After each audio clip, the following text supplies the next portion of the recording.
Gracias, Diego, por esa presentación. Eh, para mí es un honor grandísimo hablar sobre arquitectura para ustedes. Brasil es un país del cual admiro mucho y considero que muchos de los grandes maestros de la arquitectura brasilera, Oscar Niemeyer, Milano Artigas, han sido también mis maestros, ¿no? En esa revisión, en ese camino de aprendizaje. Y la charla de hoy, la clase de hoy, tiene como objetivo varias cosas. Hablar de arquitectura en relación a la vida y hablar de las imágenes arquitectónicas que me han perseguido a mí, que me han generado fascinación en este camino de aprendizaje. Pero básicamente son las imágenes de mi ciudad o de las arquitecturas de mi ciudad, porque también esta clase tiene como objetivo cierta promoción o cierta propaganda, porque quiero que se conozca algo de la producción de arquitectura que se hace en mi ciudad, ¿no? Y es muy importante entender una cosa que la resume García Márquez en una frase muy interesante. El escritor Gabriel García Márquez: la vida no es lo que uno vivió, sino la que uno recuerda y cómo la recuerda para contarla. Eh, Voy a contar la historia de mi ciudad paralelamente con unos edificios. Eh, Vamos a hablar sobre arquitectura y cruces de la historia. Y pues las arquitecturas, nacemos en un hospital y morimos en un cementerio. Siempre están dentro de nuestra vida y por lo tanto podríamos hablar o hacer una biografía de nuestra vida a través de las arquitecturas.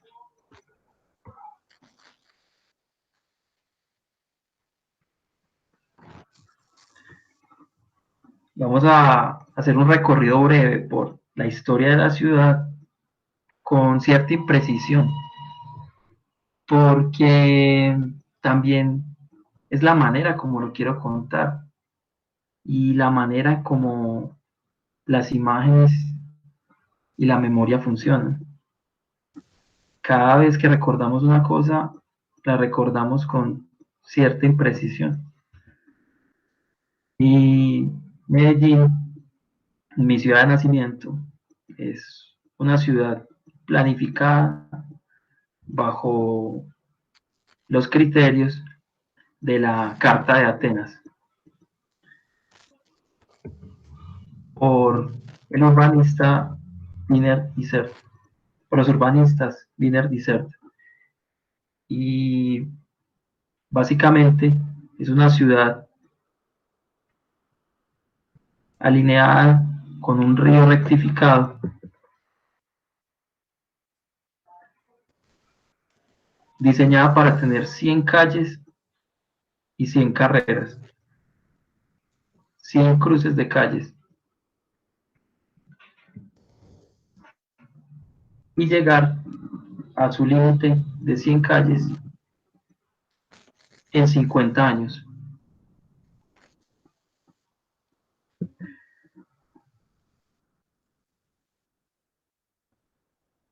Es una ciudad producto de la modernidad, pero que esos planes fueron desmentidos por la vida misma.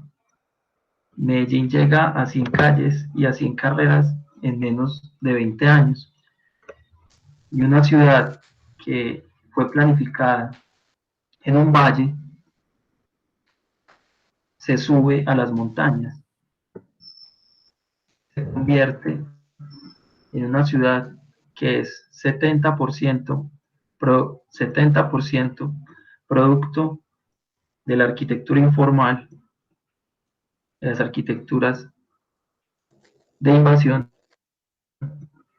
y un 30% esta ciudad moderna planificada. En los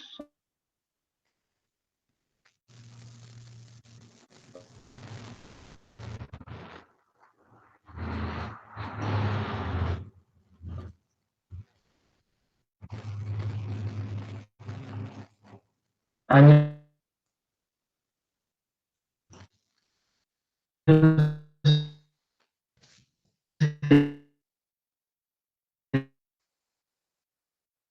70, 80, 90,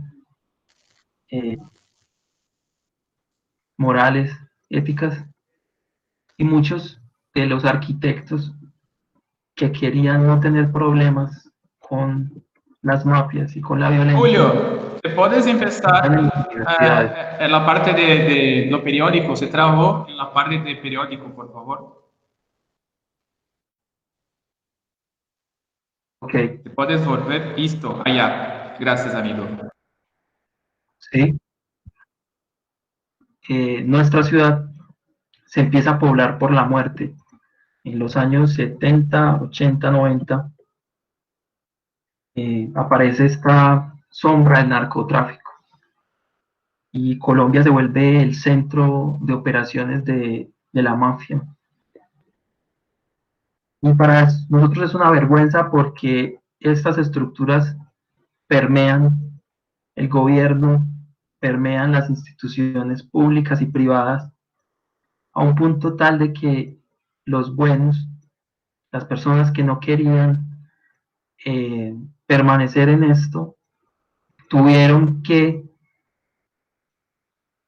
irse para las academias o no producir arquitectura.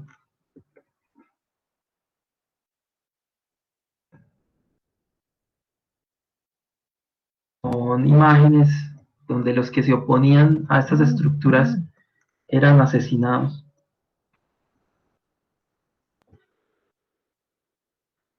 Y esto no simplemente se acabó con, con la muerte de este personaje. Como todas las estructuras políticas y sociales estaban en deterioro, en toda esa parte que les hablaba anteriormente, donde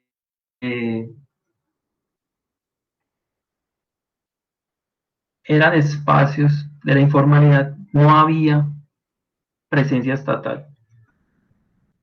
Y esa presencia estatal seguía siendo, esa ausencia de la presencia estatal siendo un problema. Pero en este panorama, digamos que también surgen buenas producciones de arquitectura. Y en este caso le quise llamar arquitecturas de la muerte, porque la muerte se convirtió en un negocio y por lo tanto de una manera indirecta los beneficiados de esto eran los cementerios, los hospitales, las funerarias,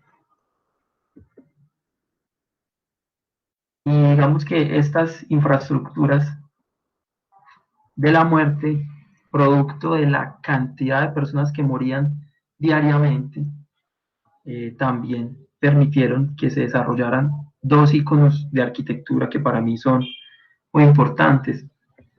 La capilla de la Asunción de 1976 de Laureano Forero, que es un edificio hecho como un paraboloide hiperbólico.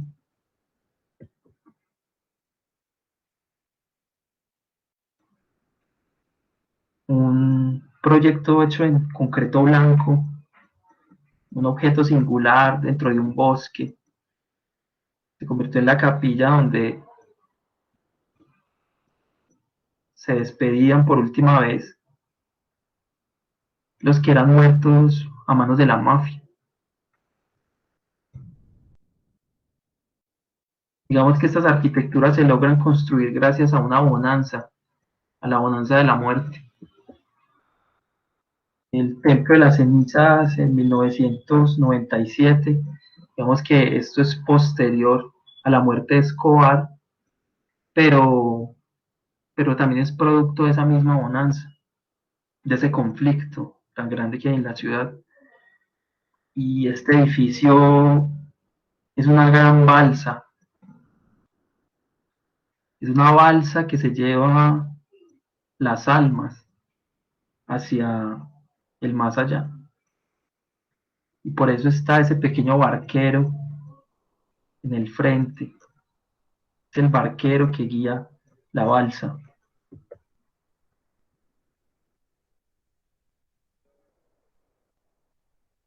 Este es un templo para las cenizas. En Colombia, cada tantos años hay que retirar los cuerpos de, de las tumbas y guardarlos como cenizas o en un osario. Este es el templo desarrollado para esto.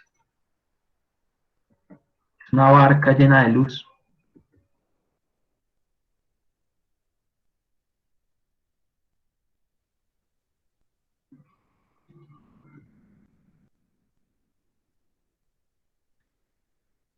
Y pasamos a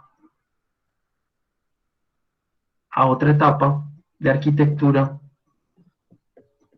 que para mí es bastante controvertida y para muchas personas es bastante controvertida, pero, pero sí coinciden muchas personas en que podríamos hablar de un renacimiento de la ciudad en estas fechas. Y es que mucha de la proliferación de la mafia o el crecimiento de la mafia fue por el abandono estatal.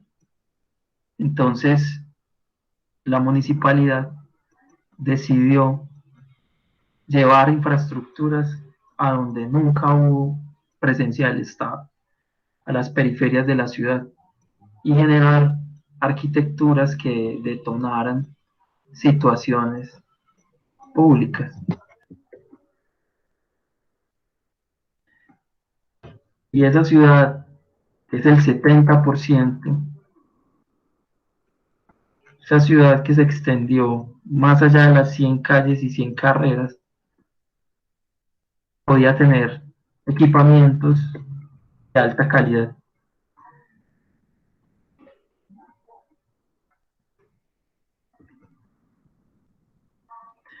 En este caso voy a hablar de una biblioteca donde personalmente me gusta ir a leer. Es el Parque Biblioteca Fernando Botero, hecho con donaciones del artista colombiano Fernando Botero, en una de las periferias de la ciudad que está más asociada a una mezcla entre lo rural y lo urbano.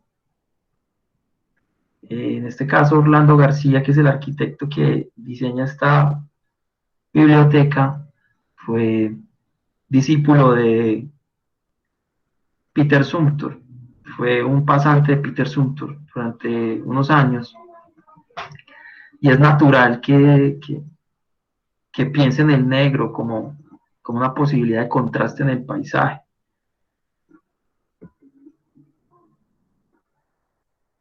Es un objeto negro entre esas montañas y esas casas, entre esa informalidad, porque todas esas casas son producto de la informalidad. A través de esos vacíos y esas composiciones del azar participan en la composición de la biblioteca. Y aunque es una arquitectura, que es un volumen, se adapta perfectamente a una topografía muy inclinada. Y tiene algo especial esta biblioteca, porque son marcos que filtran el paisaje. Son pequeños cuadros que nos dejan ver la profundidad. Y el negro neutraliza la visión. Nos permite ver siempre hacia las montañas, si estemos adentro. A ver las montañas constantemente, pero también nos deja ver el cielo. El negro se neutraliza hacia adentro, pues contraste hacia afuera.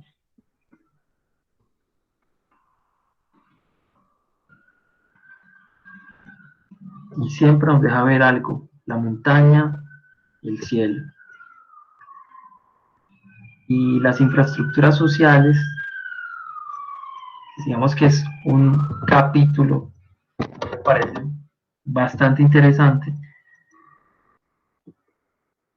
y que de alguna manera son el proceso de restitución de un momento donde todo estaba caído, donde no había esperanza, donde todas las instituciones se habían caído.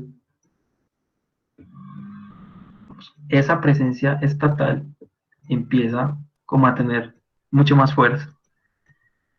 Y este proyecto fue realizado por Empresas Públicas de Medellín, que es la empresa de infraestructura de energía y servicios domiciliarios. Y ellos una vez estaban diseñando o viendo el plan de iluminación de Medellín y se dieron cuenta que habían un montón de espacios negros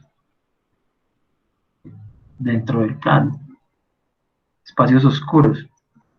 Y esos espacios oscuros obedecían a infraestructuras asociadas al consumo de servicios públicos, tanques de agua, subestaciones eléctricas, y estos personajes dieron la oportunidad de integrar y de llevar la presencia estatal a estos barrios de periferia. Y estos tanques que estaban cerrados, cercados, se convierten en espacios públicos donde las personas tienen contacto con la infraestructura, pero también tienen acceso a los servicios.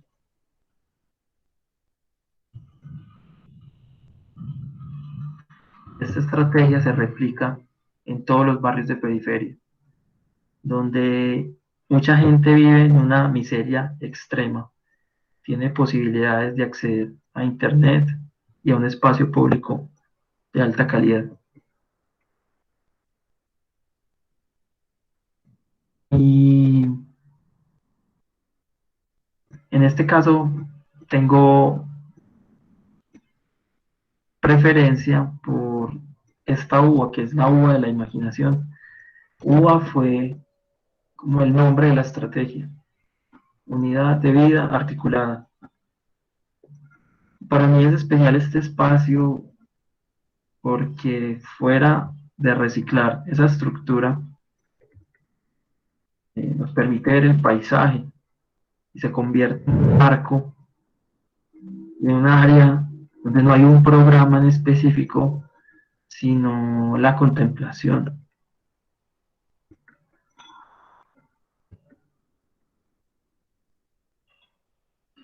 La contemplación y los encuentros del paisaje. Estas fotos son mías, de mis amigos. Este es mi papá, por ejemplo.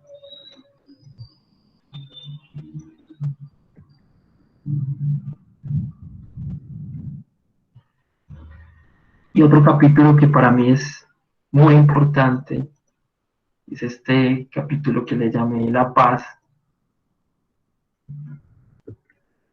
Es que en 2016 firmamos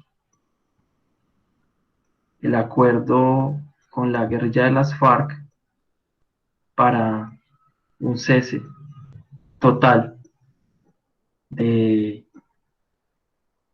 de la guerra. Este grupo armado tuvo 50 años en guerra, en una guerra civil, sin sentido, y se unió a las prácticas del narcotráfico. Es, esta terminación con la guerra nos permite como una nueva concepción, porque se perdieron millones de vidas en estos conflictos, pero también perdimos muchas cosas que para el ocio y para la humanidad son muy importantes, ¿no? Como de anécdota, es Maradona en el 86 gana la Copa del Mundo, pero la Copa del Mundo del 86 no se iba a realizar en México, se iba a realizar en Colombia. Y fue una de las cosas que perdimos, ¿no? Como la oportunidad de mostrar que habían otras cosas, porque era un país en guerra, ¿no? Y el mundial se terminó haciendo en México y quizás lo hubiéramos ganado nosotros. Pero bueno, pero producto de esta coyuntura entre La Paz y con la guerrilla de las FARC, nace un proyecto de arte y arquitectura que a mí me parece bastante paradigmático y bastante interesante. Se llama Fragmentos. Es un monumento a las víctimas del conflicto, a los millones de personas afectadas por las armas, y está a cargo de la artista contemporánea Doris Salcedo. Eh, es una artista que basa su trabajo en la memoria, en la restitución del conflicto, a modo de activismo político. Y ha sido muy importante su actuación dentro de el marco de la historia. En muchas de estas partes de la historia que les venía comentando, con el asesinato de muchos periodistas y muchas personas que se opusieron a este orden del mal. Y Doris Salcedo es la primera artista colombiana en exponer en la Tate Gallery. Y con esta obra lo que hace es romper el suelo. Y esa es la brecha entre el primer mundo y el tercer mundo. Y al primer mundo lo pone a ver al piso.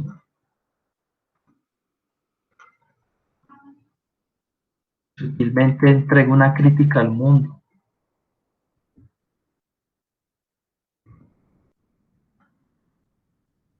Algo así trata de hacer en Fragmentos.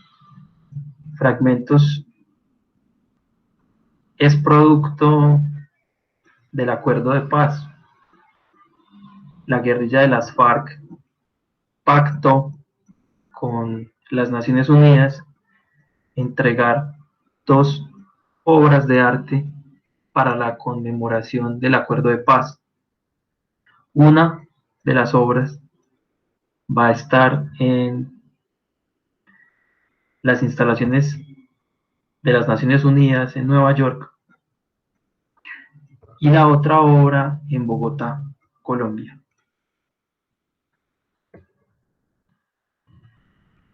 Y básicamente Doris Salcedo trabaja con mujeres víctimas del conflicto, mujeres que fueron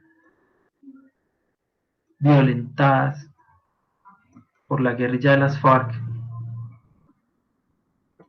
y las pone a moldear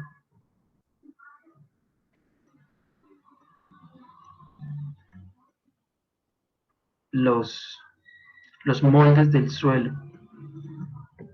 Y Salcedo funde el metal de las armas y construye un piso, el piso de un proyecto de arquitectura, que no se sabe si es un contramonumento como ella lo expresa, o es un edificio. Es un museo de arte contemporáneo, pero a la vez todo el piso es una obra de arte. Y el metal fundido de todas las armas se anula y se convierte en el suelo.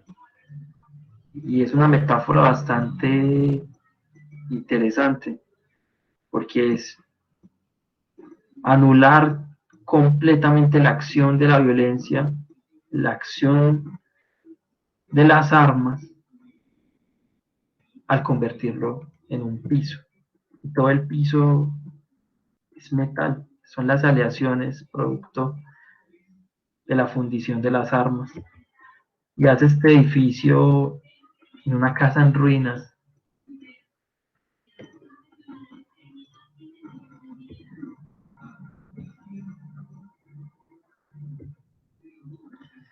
Y para cerrar, pues la última parte de esto, dudé un poco como en hacer esto, pero, pero quiero hablar de un proyecto de arquitectura que desarrollé en compañía de Julián Oquendo cuando éramos estudiantes de arquitectura, porque de alguna manera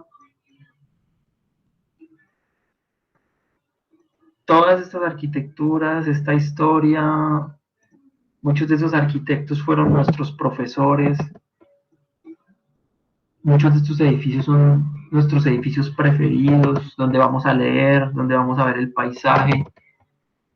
De alguna manera, todo eso se tiene que adosar a una biografía y también convertirse en producción, porque lo interesante de las imágenes es que funcionan por resonancia y repercusión.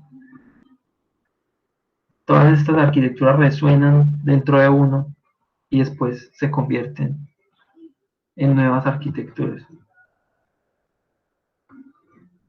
Y en este caso, este fue un pabellón desarrollado en un curso de arquitectura efímera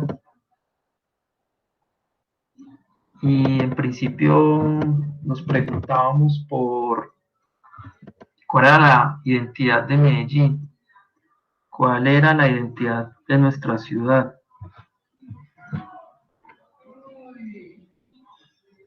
Y nos encontramos con lo siguiente, ¿no? Que había un contraste entre la arquitectura planificada y la arquitectura informal, la arquitectura de las montañas y la arquitectura del valle. La arquitectura planificada era el 30%, y la arquitectura informal, o las favelas, como ustedes lo llaman, era el 70%. Se había desbordado completamente la planificación urbana.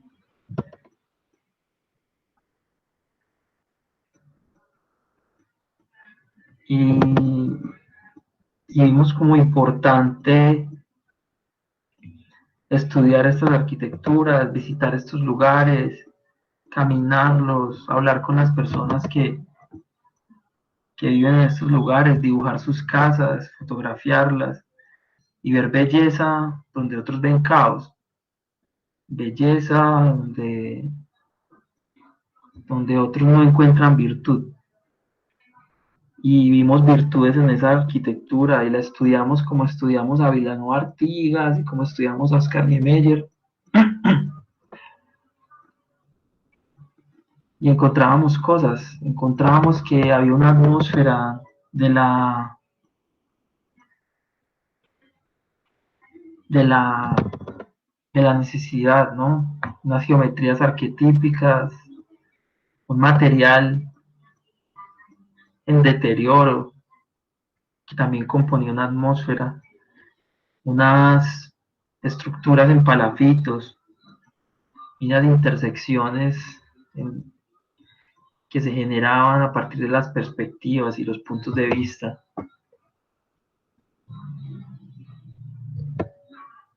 Y dentro de esa reflexión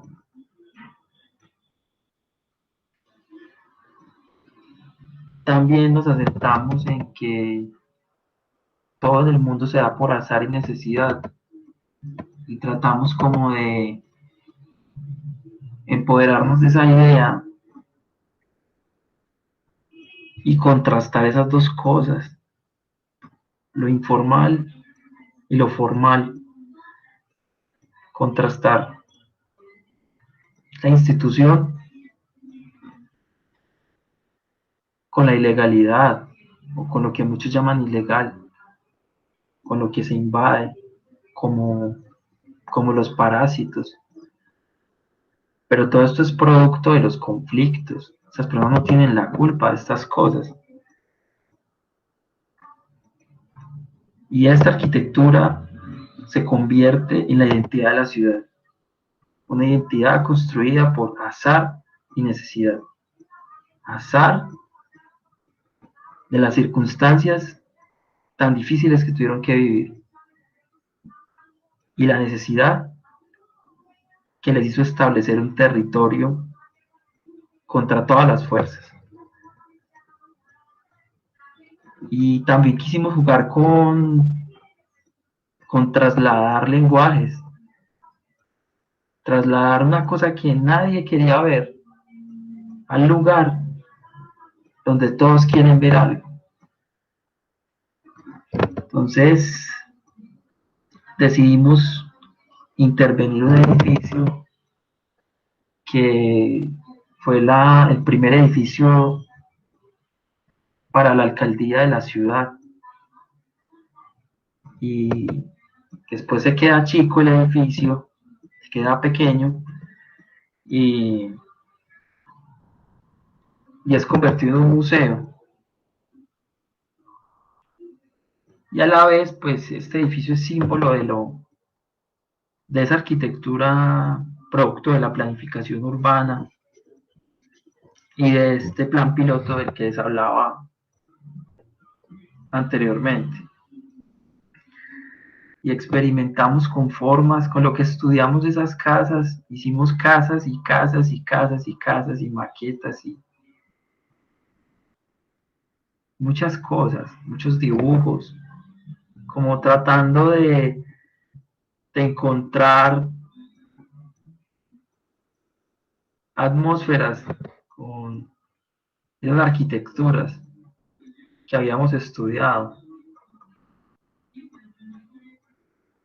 Pero también a la vez encontramos un sistema al que le llamamos un sistema parasitario, donde este edificio que escogimos, el Museo de Antioquia, antigua alcaldía de la ciudad,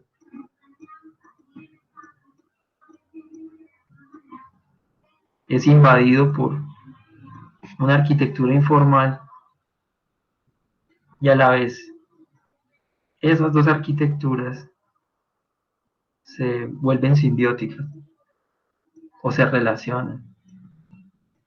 Y entonces esta arquitectura informal le da una sala, una extensión de una sala al museo,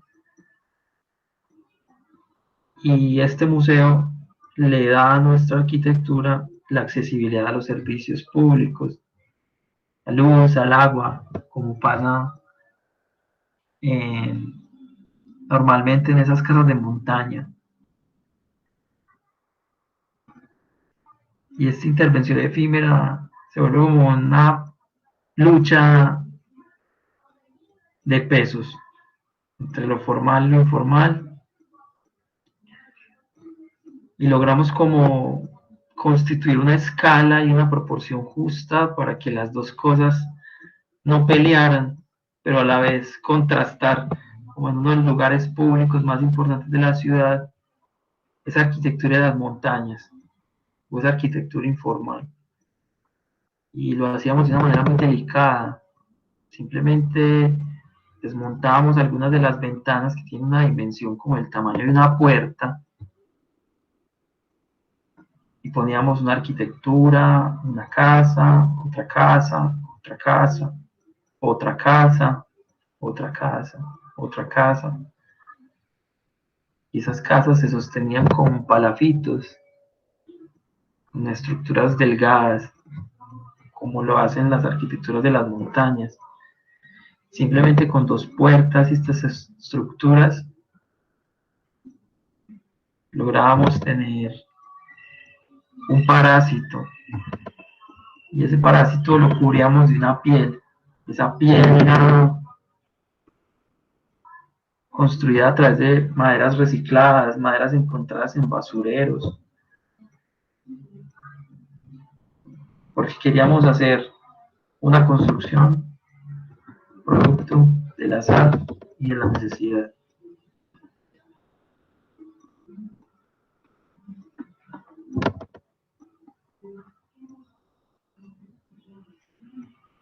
Y básicamente es una sola planta, es un proyecto, es una sala de extensión de arte povera o arte pobre.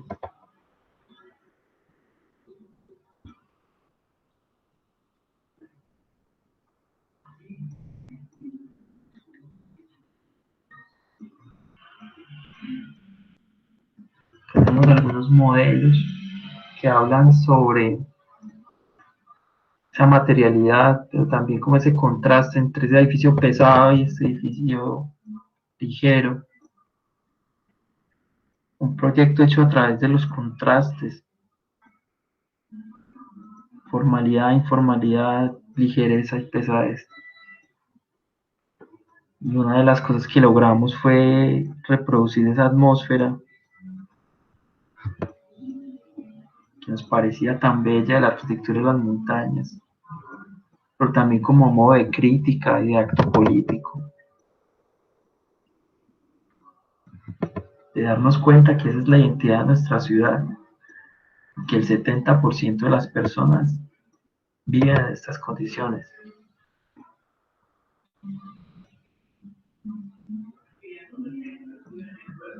Bueno, este es el fin de esta charla por la arquitectura de la ciudad, pues realmente no todas, sino algunas arquitecturas que para mí han tenido un impacto personal en mi biografía